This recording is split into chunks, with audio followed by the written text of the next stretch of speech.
basketball team.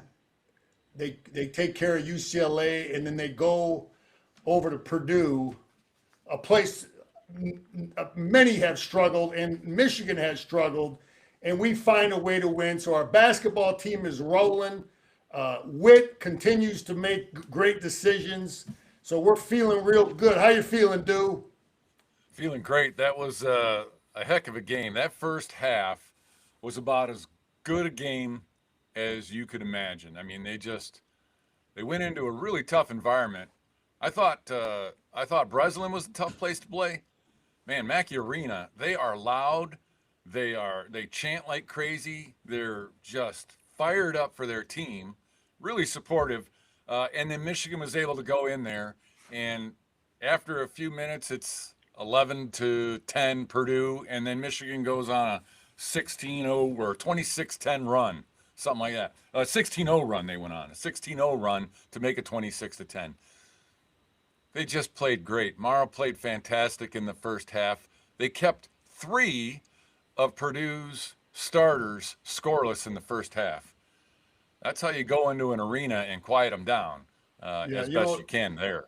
It's college, pros on the road. Yeah, I'm a gambler, okay, dude. And the road is not a big deal. These pro guys, because they're so used to playing. They play all these games. It's irrelevant, and it's the crowd noise is irrelevant. In college, normally it's a factor. Our guys are showing so much mental toughness. Going into Breslin and just blocking it out, going to Mackey and just blocking it out and making shots and not getting affected. But I looked at the Michigan State game, I looked at the Purdue game, and I listened to what Dusty says. And he's like, we walked out of here last year, and we played Michigan State last year, and he knew what he had to do. He talked about Danny Wolf and Vlad. Yeah, they can, but you got to have some dogs. You got to defend. You got to have athletes that can defend Kaufman, Reen, and these dudes. And we threw a bunch of different bodies. He still ended up having played well in the second half, but I have to continue to get back to the roster that we built, and so much of winning now is that window and picking the right guys, selecting the right guys, and that's like a big question I have, because we're going to get into Sean McGee in a minute. Is who's Dusty's guy that's scouting all these colleges now? Because I put on USF South Florida in North Texas the other day, and North Texas had some gunner out there knocking them down, and South Florida had some kid. And it's like, I know darn well those dudes ain't playing at South Florida and North Texas next year. They're playing somewhere big, and we got to have a guy that's. I'm sure we do have a guy that's looking at them things, but we coach them up, but Dusty selected the right guys. Absolutely, and. There's some complainers out there. They usually wear green and white or scarlet and gray, complaining that Dusty bought his roster. Okay, guess what? That's what did Ohio State did 2 years ago with their football team? What is every college team right now that's being successful doing right now? It's free agency every year for every player on every team. And if you aren't using your resources to go out and attract the best players and trying to get them to your school, then you're failing your school. So anybody complaining about they bought their roster, that's just a dumb lack of intelligent saying. You look at the guy at UCLA. He goes, how stupid are you to go take this Booker kid? He couldn't play for State. The kid's soft. He wants to hang around the 3-point line, and you take him, but you don't want Mara. You don't want Mara. Dusty takes Mara, coaches him up. The guy at Illinois didn't want Johnson. We got him. He's defending, he's scoring, he's playing great. So we got 2 guys that these other guys didn't want. But you know what? It's yes, the Dusty went in there, and I read a quote from Mara talking about why he transferred. He wasn't getting the minutes out there. I have a couple of family members. All my family's from Los Angeles originally, and my sister and her husband and his 2 boys, they're all UCLA honks. And so we were in a little chat during the game against UCLA, and all these guys were doing was complaining about Mara, calling him names, saying he was soft, calling him a, female dog. And I'm like, you can complain about that, but listen, he's been with us now for one season. He's been a model player, a model teammate. He balls out half the time. He tries hard as anybody. He's running the floor at 7'3". He's making great passes. Listen, it wasn't the player. It's the national treasure known as Mick Cronin out there at UCLA, who has an excuse for everything. Everything that goes wrong, it's somebody else's fault. That's why that kid's not playing for him anymore, because it wasn't about basketball. It was about making excuses. Mara is all of them were great pickups. The Axel was a great pickup. Cadeau was a great pickup. I mean, all of these guys have been, and Mara especially. So Dusty's doing just a phenomenal job when you think about what he took over from 2 years ago that had 8 wins on the season, and immediately turns them around, wins the Big Ten tournament, and now number 1 ranked team in 2/3 of the way through February, and 2 games up on the Big Ten standings. There's no complaint.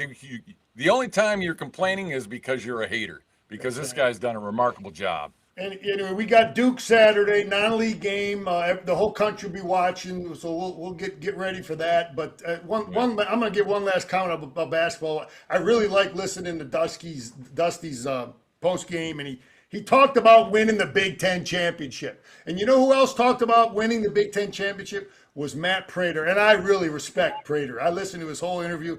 That dude's good. He gets it. He talked about Michigan, but they both talked about winning the Big Ten championship, how important that is, because the media wants to downplay that. All they want to do is talk about the NCAA tournament all the time. Well, we're playing 20 damn games for a reason. Okay, we want to hang a banner up in Chrysler. We want to put rings on their fingers that they have for a lifetime, that we both have one of those, dude, and we know how important that is. So they both talked about Big Ten championship, and I loved hearing it. And so let's get that goal first, and then we'll go win the Big Ten tournament championship, and then we get the next one. But that's my final thought on basketball. You got any more thoughts on basketball? I'm with you. Big Ten tournament or Big Ten championship has always been my goal. Everything else will fall in place after that. If Michigan wins the Big Ten championship, you don't have to worry about what's going to happen in the seeding. Michigan's going to be there, top seed, top 2 seeds, whatever, and they're going to take care of business. Get that ring, man. You can't take that ring away from people, and it's an achievement that's hard to do, whether it's the tournament or the regular season. It's a grind. And in the Big Ten, I loved what Painter had to say after the game, though. That was a great post-game interview that he had a lot of good things to say about Michigan, and rightfully so. Yeah, no excuses. And yeah, I have a lot of respect for him. Okay, dude, let's get some football thoughts. We have a quarterback that decommitted, Bork. Yeah. Peter Bork, yeah. Witt's going to look at the film. Our coaches are going to look. Beck is going to look at the film, meet them, talk to them. The Bork is going to talk to the coaches, and they're going to get a feel for things. And maybe they said, look, we like to run our guy, or we don't know what he heard. We don't know what he doesn't like. But at least the people are being honest, and Beck likes to run his quarterback. And I think what had happened is, they were up front with them. They visited him. They've had contact with them. They wanted to keep him in the group, but they were also going to recruit another quarterback. They are going to have a plan A and a plan B, or a quarterback 1 and a quarterback 2 in every recruiting class. And now you have other coaches out there who will get into the recruit's ear and say, look, you come to here, wherever this is, and we won't recruit another quarterback in your class. And here's some NIL money, and our guy's a junior, so you're going to step right in an opportunity. They're saying Michigan, on the other hand, has got a guy who's going to be there for at least 2 more seasons, plus they got another freshman coming in, and they're recruiting another guy on top of you for the 27 class. It's a lot to take in. The family just has to look at what's the best situation for the kid. You can't disparage the guy for changing his mind. When he looks at the big picture, here's what the other offers are. Wish him well. Wish he would have stuck around. I know my son and I were having a chat about it, and my son was really down big loss. To me, I can't call it a big loss. We don't know what the guy can do in college. Yeah. So You'd rather in this have it era, now. You'd rather have it now than a week before signing day, and yeah, you right. never know. Or There's a signing lot, day. a lot can change. But anyway, that's happening. Dude, I'm watching the strength coach. I'm listening to some of the things the strength coach is doing. Yeah. They're bringing them kids down there twice a day. Some of the days they're bringing them down there. They're running in the morning. Team run. Everybody's running. We don't know what all that. We know what our team runs are full. I Remember like that? the concept. I like the concept of bringing the full team in together a couple days a week. So you look at everybody on your team, Right. and you're running and you're sprinting and you're puking and you get back up and you know what that's like. So team Yeah, runs you at remember them 6:30 in runs? the morning, and then they come back and lift later on in the afternoon. We used to run the Michigan Mile on Mondays. Remember during the season? It wasn't a mile, it was the Michigan Mile. It was a difference, right? Any thoughts on that? No, I just remember the runs that we used to have in the summertime under Gittleson. We get there, during the summertime, you're expected to get to the weight room every day, 3 days, 4 days, 5 days a week, whatever. You got to get there. And then on occasion, part of that workout was we're going to get everybody together and we're taking a run. And we'd run around campus. We'd run through the neighborhoods just up off of State Street, run around over there, run up Packard, run over to the stadium, whatever. And those are, it's pretty cool to run around campus as a team. Yeah. Get a lot of looks, but you have it's a great team building thing. No, that's why I like it the too. Michigan Mile on Monday. And then also, just so fans know, in the fall, just before camp starts, they have tests. And we used to have 2 tests. You'd have to run a mile and a half in a certain time. And then you also had to run 10 40-yard sprints. And those 10 had to be within a half a second of your best 40 time that you set earlier in the year. And it doesn't sound like much until you try to do it. It's hard. And those were our 2 tests. And I assume that these guys have similar tests just before camp starts. So this is all working towards that. Yeah, I like hearing just same thing. I like stuff that gets the whole team together. Just some other Big Ten stuff. Jed Fish and Jimmy Doherty were both at Michigan with Harbaugh, with Jim. It looks like, and Doherty's been his offensive coordinator. We don't play him next year, but it looks like they're parting ways. I just thought anything Big Ten we're going to talk about.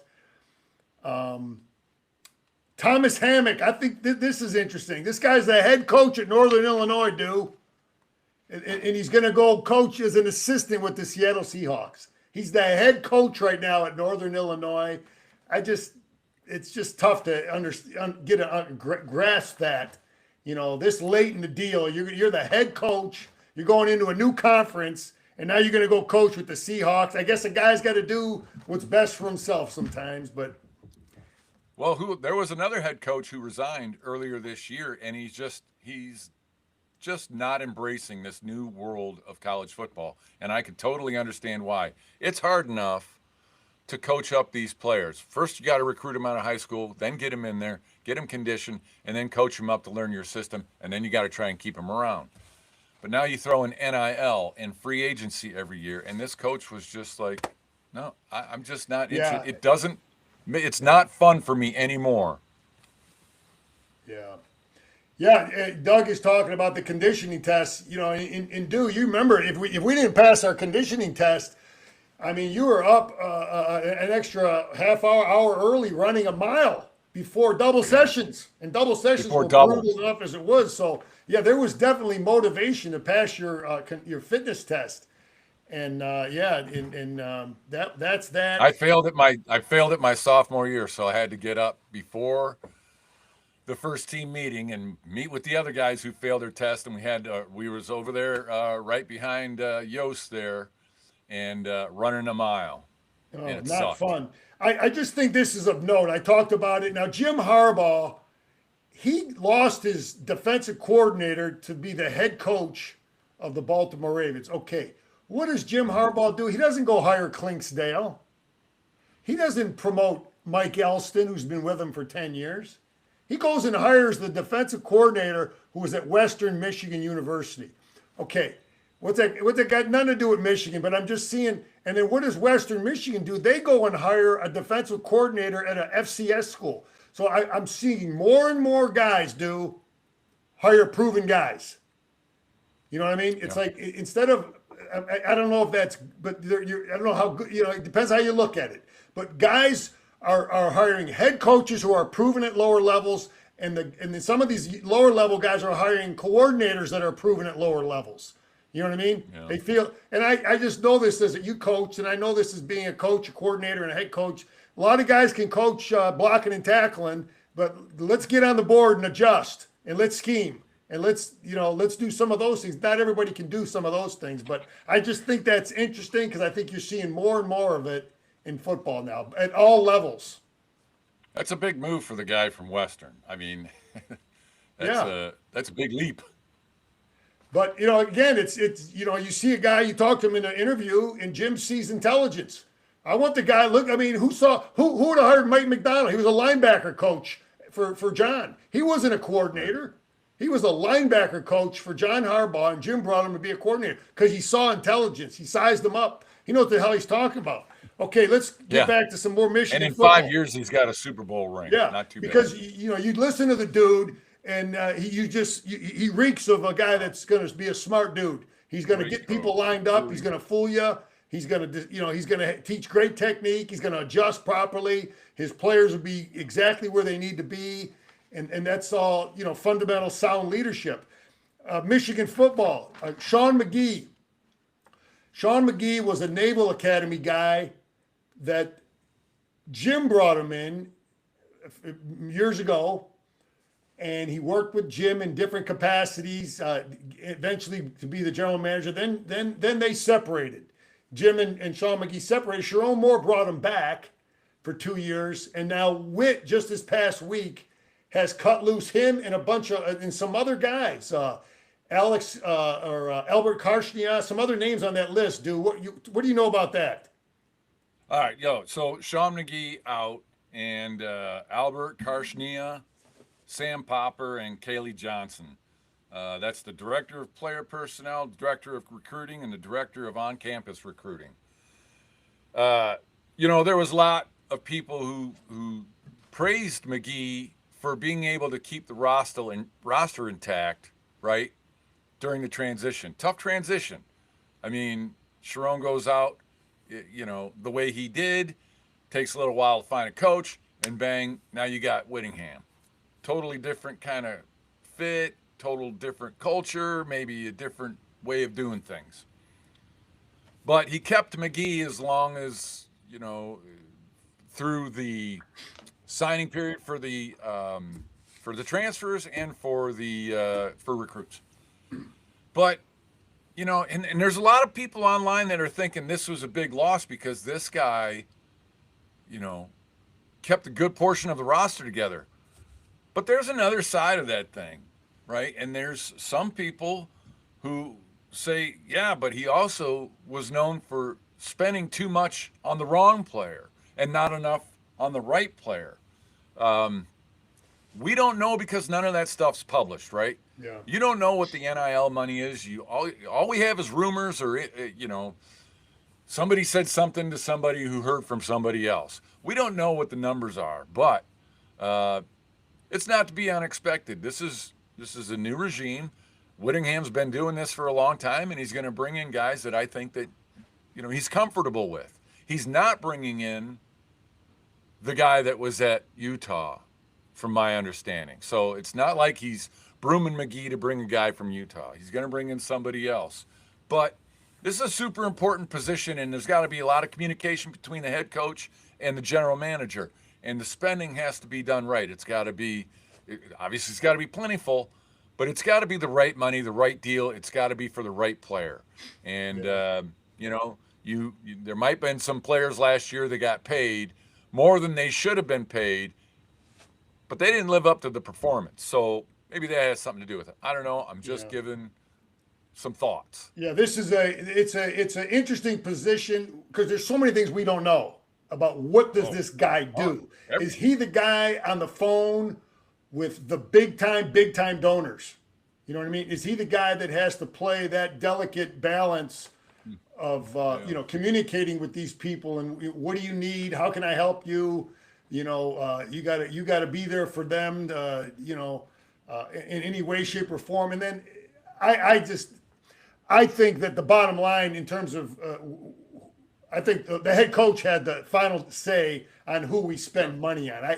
I think that's totally inaccurate to think that Sean McGee is going to decide how Sharon Moore was going to spend money. If I'm the head football coach, Sean McGee ain't deciding. You tell me what I got, my man. You go here and you make these donors happy, and you just fill the pot. So, because I'm the guy that's going to let me know at the end of the day how much money I got to spend, and I'll distribute that accordingly based on what do I think these guys bring to the table. That's how I would see it. Yeah, I would see it that way as well. I can't imagine somebody has the purse strings and, isn't coordinating with the head coach. So, and I don't think that he was out spending money that wasn't authorized. Maybe he had a little bit looser freedom to do what he wanted. Hey, I can make this deal. Here's, kind of here's the budget-ish. Go out and we want this guy. Go get that guy. I don't care what it takes. All right, well, probably don't want to do that because you might spend too much for somebody that doesn't deserve it or doesn't, warrant that kind of money.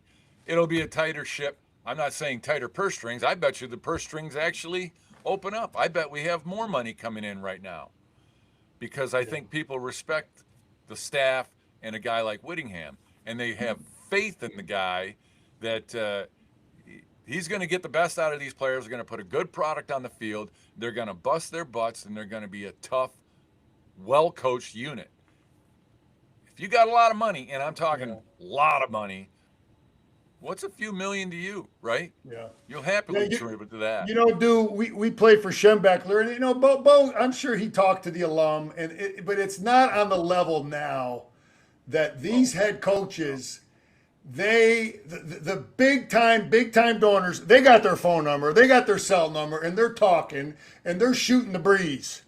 And I guarantee you that those phone calls have to be answered. By Whit. He has to know who the top. If you're shelling out 4, 8, 5, whatever kind of millions, Portnoy calls, he's picking up the phone. Right. So that guy that has that job of Sean McGee, whoever the replacement is, has to be able to communicate with people. You got to be a good salesman. You got to be the guy they want to talk to. Know how to. And so I can understand why Whit has to have the right person there. He has to have great faith in them, and they've got to be able to make all those big-time donors happy that when they pick up the phone to talk to our guy, they feel, okay, how can I help you with more money? You know what I mean? Yep. We want those kind of attitudes. Well, and you look at all these teams in the NFL. Now, they've been, obviously it's a pro league that gets paid, and there's salary caps and whatnot. But the general manager, the successful teams have obviously a good head coach, good players, but they got a really good general manager, right? A good, smart businessman, but is able to communicate and sell a little bit, right? And that's what you need in this position. And, people with a lot of money, they have a little bit of an ego, and it needs to be stroked. And you got to know how to stroke that ego. I remember this guy I used to play football with, Scarcelli. He said back in the day, he says, sometimes you got to kiss some ass, and sometimes you get your ass kissed. Well, that's what the general manager's got to do a little bit. All right, dude. We had some more good news. Whit did his homework. So we lost Espo, fired up, good recruiter, good coach, got his kids still committed. He went out to coach with Minter out with the Ravens, but we go and get a brother of a former Wolverine. So Coach Black, Larry Black, he played. I did a little homework. He played at Indiana. Right. but he played the majority of his years under Kevin Wilson. So he would have had Tom Allen as his defensive coordinator, a guy I have a lot of respect for. Kevin Wilson built Indiana into a winner, and Tom Allen then is a real good coach. So he played for a real good coach, and he's worked under real good guys. His last stop was at Vanderbilt, working with Clark Lea, who was a damn good defensive coach. They just had a 10-11 win season. Clark Lea is a real good defensive coach. So that's a fired up. The guy's going to bring something to the table, teaching technique, but also having played under great people, worked under great people. I'm excited about that hire. What are your thoughts? Yeah, so Ohio kid. I think that's important. He's an Ohio kid, so came out of Cincinnati. He played at Indiana, right? And then he coached at Toledo, Notre Dame, Vanderbilt. So he's been around this area for quite a while. Like you said, his brother Jabril Black played back here. I think it was 2009 to 2013. With all of these guys on the staff that have Western U.S. connections, it's important to get a guy that's got some Midwest connections. And this guy was considered not only a really good defensive line coach, he was elevated to co-defensive coordinator this year by Clark Lea before he came over to Michigan. But he was also considered a really good recruiter. And he brought in some guys at Vanderbilt that, had some pretty good success. He got a kid that was a transfer from Purdue. He started one game at Purdue. Then he goes to Vanderbilt and plays 2 seasons, has a really good year last year. This kid's defensive end, an edge rusher, and a good-sized kid, but he runs a 4.49. So I looked him up on the draft boards, and he's got like a 75 out of 100 score or whatever. So this guy's looking at if he goes to the combine and puts on a show, he's maybe a second, third round guy, somewhere in the middle. And anyway, we get this guy who's a good recruiter who knows the Midwest, and I think that's important.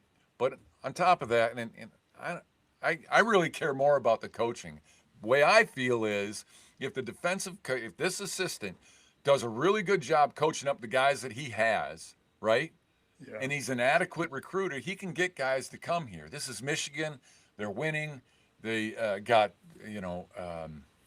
Whittingham, got Hill. It's a good system. It's a good place to play. Here's some NIL money. I'm more concerned about his coaching chops than his recruiting chops, but that puts me kind of in the minority. Nonetheless, I think he's a good combination of the both, and I think that's a great hire. And, kind of a younger guy, too. He's not really that old. He feels like he just played, less than 10 years ago. So you can relate to the kids now, right? Yeah. No, you look at where he's been. He's, he played under good people. He's coached as a GA. Nothing was ever given to him. He was a GA for a long time. So he wasn't born on third base to move up the ranks. And he's proven himself there. And you're right. I did like seeing that they were bumping him up. So that shows you that, he's showing some things as a coach. And you're right, man. I want a guy that's going to teach great technique and has his players in the right gap. And they're going to, all the little things matter, man. I mean, I'll never forget, the very first game Jim Harbaugh coached at Michigan, the very first series, I could see a difference in the offensive line play, the flat backs and how low we were coming off the ball and the line of scrimmage. And then I saw a huge difference the day Mike McDonald came in town with our defensive line. Yeah. I mean, I saw him up here, and then Mike McDonald gets here, and we got Hinton and the boys coming off with flat backs. And so those things, you can see them as a coach, that you're absolutely right, Dew. We want good guys that can recruit and all that stuff. But man, let's teach great technique and get our guys battling in there let's out coach them too, man. Right. Yep. Exactly. So now I want to talk about the wide receivers. Yeah, let's get on the wide receiver room and the coach in the wide receiver room. Coach. Yep. So Coach Mike Simon, who's worked with Beck at the This will be his third stop. So he worked with him at Syracuse. He was an analyst while Beck was at Syracuse. And then he went to New Mexico with him. And then he went to Utah with him, right? And so now he comes to Michigan. We got a pretty loaded up wide receiver room, right? I mean, aside from Andrew Marsh, who, if you remember in the early season there, Marsh got into a game. I don't think it was the first game. I think it was the second game. And they ran a nifty little, it was basically a wheel route. But this was his first even attempt at a pass. And he's open on the wheel route, and Bryce throws it his way, but he doesn't even look for it, right? So this guy was as green as they come. And by the end of the season, he was as good a wide receiver as anybody. Runs real good, right? He doesn't even look like he's trying hard when he runs, but he's fast. Gets open, knows how to get open, knows how to run routes. And then the other thing that I really think is important, and I always look for this in a kid, if I see him playing football in high school or whatever, does he block? Or does he take the play off because it's not a pass play? I remember Bo used to say to us, he would say it to the receivers. He says, I don't need somebody that can just run routes, right? We run the ball 60% of the time. What are you going to do? Stand around and do nothing for 60% of the plays? I don't need that guy. I need the guy that can go out there and block. We run the ball. We need you to block. Anybody can go catch the ball. I need you to run the ball. And I never forgot that. And I told that to my players when I was coaching them. But we got a pretty stacked wide receiver room. So we got Andrew Marsh. Now we bring in J.J. Buchanan, the kind of slot tight end kind of guy. Jamie French and Salesi Moa, right? He's considered a freshman. He's still a transfer because he was enrolled and actually practiced 1 or 2 times with Utah. For conditioning, but that's a pretty good start to your wide receiver room. Then Kendrick Bell's still back. Channing Goodwin, I like Channing Goodwin, and Jamar Browder gets a lot of talk. This is a great wide receiver room. Now, can they take that talent and potential and turn it into production? Right? We know what Andrew Marsh can do. Okay, there's only one football, right? And if you're not getting the ball thrown to you enough, well, you need to work harder, not pout. And that's tough because, wide receivers and running backs and quarterbacks, they kind of got a different ego than the linebackers and the defensive tackles. And they want to be the guy. Well, there's only one football and there's only one Andrew Marsh out there. So everybody's going to have to elevate their game. And there's just... Michigan has not really done a lot with the receivers. Cornelius Johnson,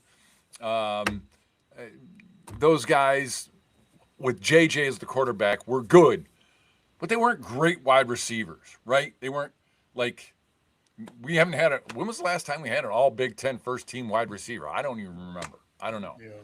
But we need to get back to that.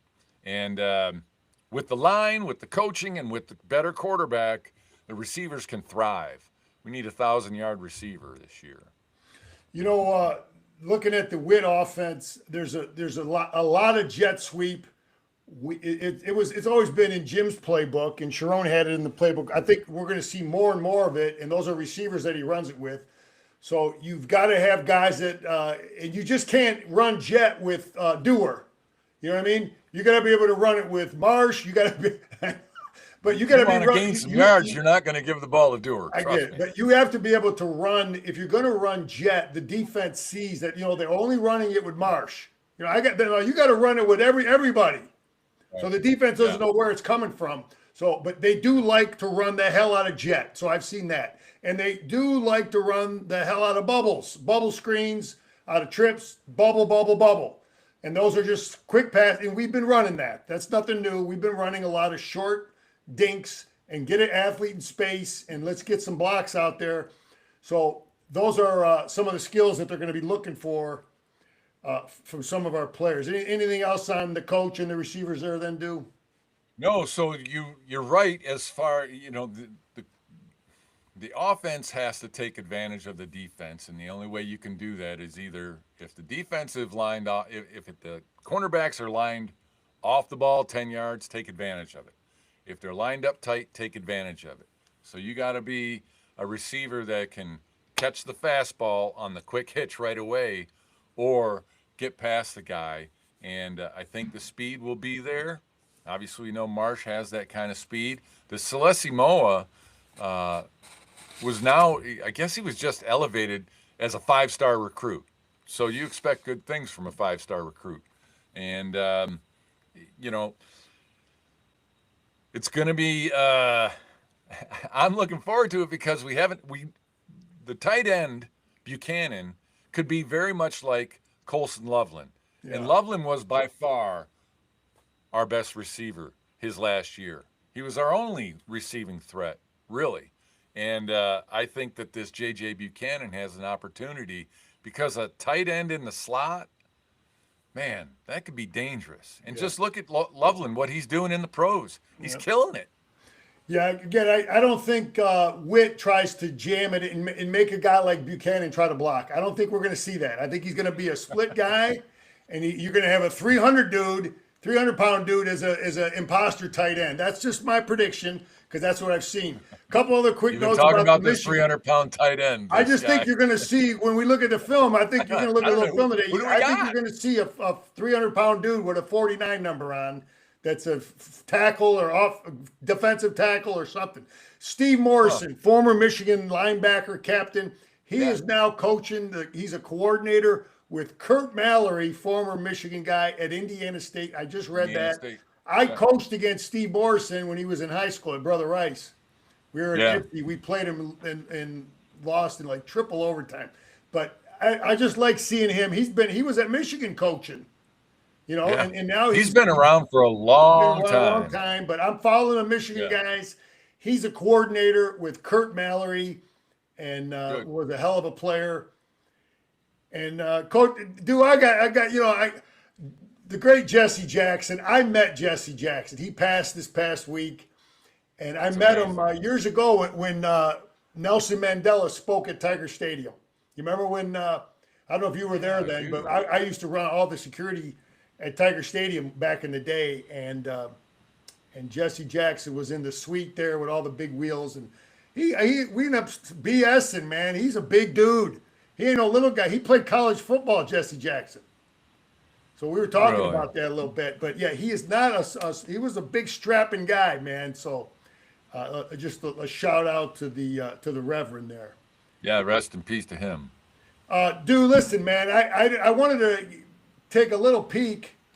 Oh, before you do that, also wanted to mention, because we talked about Tyrone Wheatley last week had resigned as the head coach at Wayne State. And just like that, Burt Bielema hires him as the running backs coach at Illinois. And I think that's a great fit for Illinois, great fit for Tyrone. I'm happy for him. I will always be a Tyrone Wheatley fan. Yeah, that's good to see him. He got picked up right away. Dude, I just want to look at it. You got the film up? I do. I want to just take a quick look at, we got this guy coming right here, okay? The big defensive edge player. What's his name again? What's his name? The guy that we got, Daly, right? Daly. Anyway, that's him right here. You can see the toughness and the athletic ability. He sees a little option play. Look at him run that thing down. And this is something I'm seeing a lot of do. I'm seeing a lot of man coverage. I just put this film on to start. I see a lot of man coverage with one free safety, and we run a ton of man too, but a lot of zone under Wink, Minter, and McDonald. But I'm seeing a ton of man. I think those guys played a lot more zone last year than man, so it's going to take some coaching up to get these guys ready for man-to-man coverage predominantly.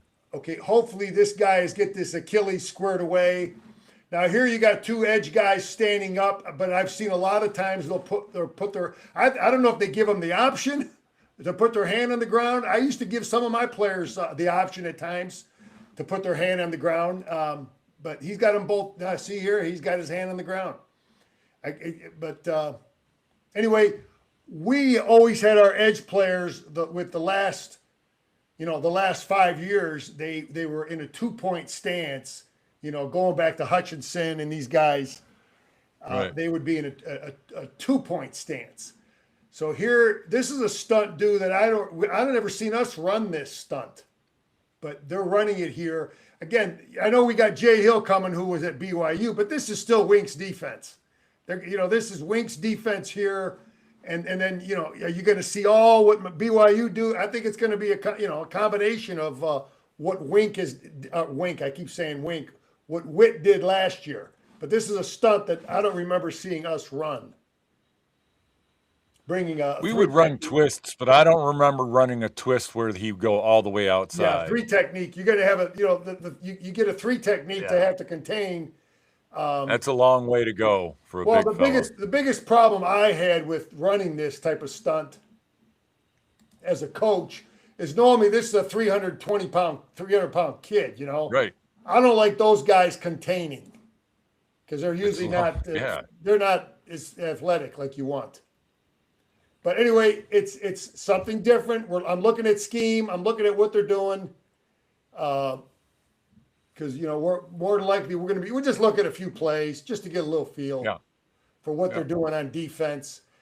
Hill, okay, I had some thoughts on Hill. Listening to more and more about Hill, I think this is his philosophy. He is a guy. I mean, he said it that we want to be the most confusing, complicated, chaotic defense in the. I'm not sure of the language he used, but he wants to. He did use that confusing. He wants to. He doesn't want the offense know who's coming, who's dropping, what cover, and they're going to do a ton of stuff. Okay, so what I'm getting from listening to him is our players have to be smart. We're going to do a lot of stuff. Stunning, different ways, different coverages. We just showed a 3 technique containing, coming all the way around. Okay, the upside of that, what's the upside of all that stuff is you confuse the offense.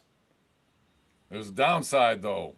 The downside is the possibility for mental mistakes, okay, if you're running a lot of stuff. Blown assignments. But, when I listened to him talk earlier, he said he doesn't rotate as much as what we've been used to, play as many bodies like we're used to. Okay, so that correlates to a guy that wants to run a lot of stuff, because that's the problem with running a lot of stuff is you don't feel as comfortable giving it to your second string guys, giving reps. No. Because they're not getting as many reps in practice. So what are they doing here? Here's our base look, 3 down linemen, 2 stand-up edge players, and they're in man coverage. He's coming across the field with them. And what are they doing here? They're bringing guys. Well, it looked like one of the inside backers was stacked outside the ends on the left. And they must have known this formation and had the tendency kind of nailed down there, because that backer who was lined up on the outside edge came flying up to try and contain. Yeah. On another note, you know who this big 75 is here for BYU? You remember Big Gentry? Oh, yeah. Yeah, he had a good year for them. He started every game.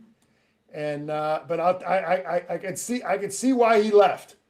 I'll take Link. Honestly, I mean, he's good for them, but I'll take the guys we have. I can see why he would have had a hard time getting on the field at Michigan. Anyway, this is the last play. I just wanted to get a look. There's our base defense, and what are they running here? They got a single backer? We ran some of this stuff.